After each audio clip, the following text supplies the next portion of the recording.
അപ്പൊ ഈ പ്രതിവർഷ സ്വാതന്ത്ര്യ ദിനം ആഘോഷിക്കുമ്പോഴും ഇന്ന് വരെ സ്വാതന്ത്ര്യം അനുഭവിച്ചിട്ടില്ലാത്ത, ഇന്ന് വരെ സ്വാതന്ത്ര്യം എന്താണെന്ന് രുചിച്ചറിയാൻ പറ്റിയിട്ടില്ലാത്ത ഒരു വിഭാഗത്തിനെ പറ്റി ആലോചിച്ചവർ എത്ര പേര് ഈ കൂട്ടത്തിലുണ്ട്? നിങ്ങൾ പ്രതിദിനം നിങ്ങളുടെ പല ആവശ്യങ്ങൾക്കായി നിങ്ങൾ അവരെ ജീവനോടെയോ ജീവനില്ലാതെയോ വിൽക്കുന്നുണ്ടാവാം, വാങ്ങുന്നുണ്ടാവാം. അവരെ ശരീരഭാഗങ്ങളായിരിക്കാം നിങ്ങൾ വാങ്ങുന്നുണ്ടാവുക, വിൽക്കുന്നുണ്ടാവുക. അതൊരു കോഴി ആയിക്കോട്ടെ, അതൊരു ആടായിക്കോട്ടെ, അതൊരു പോത്തായിക്കോട്ടെ, പശു ആയിക്കോട്ടെ, പന്നി ആയിക്കോട്ടെ, താറാവായിക്കോട്ടെ. അവരുടെ സ്വാതന്ത്ര്യത്തെ പറ്റി, അവരുടെ ജീവിതത്തെ പറ്റി ഒരു നിമിഷമെങ്കിലും ആലോചിച്ചവർ എത്ര പേര് ഈ കൂട്ടത്തിലുണ്ട്? ഇനി ആലോചിച്ചിട്ടില്ലെങ്കിൽ അതെന്തുകൊണ്ടാ? അവർ സ്വാതന്ത്ര്യം അർഹിക്കാത്തത് കൊണ്ടാണോ നിങ്ങളെ പോലെ? അതുമല്ലെങ്കിൽ സ്വാതന്ത്ര്യം ഇല്ലെങ്കിൽ അവർക്ക് നിങ്ങളെ പോലെ വേദന അനുഭവിക്കാനുള്ള ശേഷിയില്ലേ? അങ്ങനെ ഒരു തോന്നലുണ്ടോ നിങ്ങൾക്ക്? ഞാൻ ഇന്നലെ കണ്ട ഒരു വീഡിയോ ആണ്. അനസ്തേഷ്യ പോലും ഇല്ലാതെ ഒരു ആട്ടിൻകുട്ടിയെ കാസ്ട്രേഷൻ ചെയ്യുന്ന ഒരു വീഡിയോ ആണ്. കണ്ടു.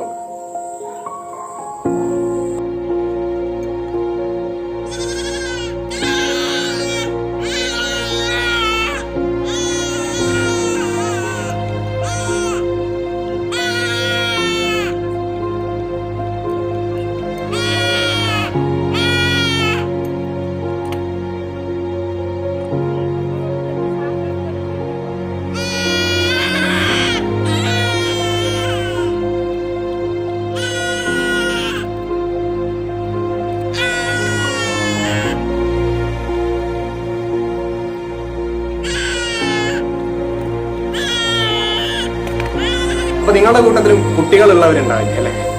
അപ്പൊ ഈ വീഡിയോ കാണുമ്പോൾ നിങ്ങൾ മനസ്സിൽ ആലോചിക്കേണ്ടത്, ആ ആടിന്റെ സ്ഥാനത്ത് നിങ്ങളുടെ കുട്ടിയെ, നിങ്ങൾ പരിചയമുള്ള ഏതെങ്കിലും ഒരു കുട്ടിയെ, നിങ്ങളുടെ കുട്ടിയാണ് ഈ ഒരു പ്രവൃത്തി ചെയ്യുന്നതെങ്കിൽ ഇതേ രീതിയിലായിരിക്കില്ല ആ കുട്ടി നിലവിളിക്കുന്നത്, ഇതേ രീതിയിലായിരിക്കില്ല ആ കുട്ടി പടയുന്നത് അല്ലെ?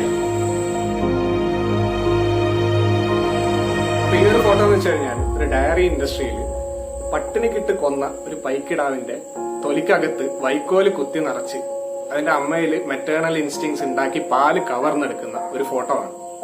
അപ്പൊ നിങ്ങളുടെ കൂട്ടത്തിൽ അമ്മമാരുണ്ടാവില്ലേ? ഇത് കണ്ടിട്ട് ഈ അവസ്ഥ എന്താണെന്ന് മനസ്സിലാക്കാൻ പറ്റാത്ത അമ്മമാർ നിങ്ങളുടെ ഇടയിൽ ഉണ്ടോ? ഉണ്ടാകുമോ? ഉണ്ടായിരിക്കും.